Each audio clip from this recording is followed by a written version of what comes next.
For this experiment, we will need some drawing pins and a balloon. Inflate the balloon and place a drawing pin facing up. Now press it down onto the drawing pin. 3, 2, 1 and pop. Once again. Now lay a bed of about 20 pins. Be sure to keep them as close together as possible.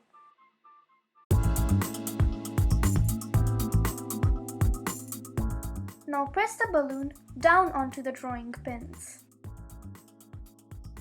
Guess what will happen? Will it pop? Well, see for yourselves.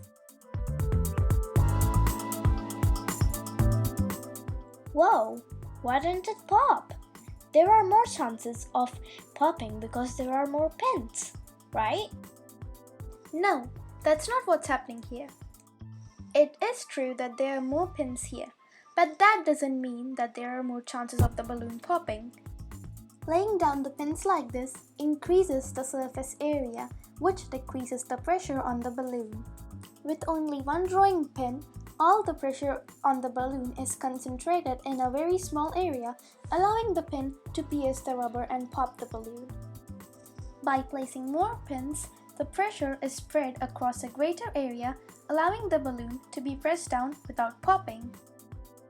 This is why when you take a needle and pinch yourself, it hurts, because the surface area is really small, even though the force you are applying to get it pinch you is not very much. Therefore, the surface area plays a big role in popping the balloon. Let's understand this better with the formula. Pressure equals force by area. To make calculations easier, let's assume that force equals to the area. So we can write this as A divided by A.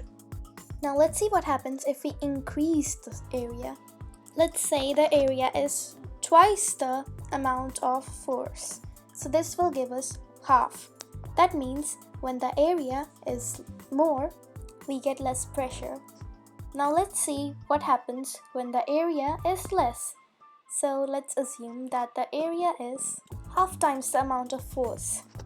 This will give us 10 by 5, which also equals 2. So there is a big difference. This means that when the area is greater, there is less pressure, and when the area is less, there is more pressure. Thanks for watching! If you liked the video, then don't forget to like, share, and subscribe.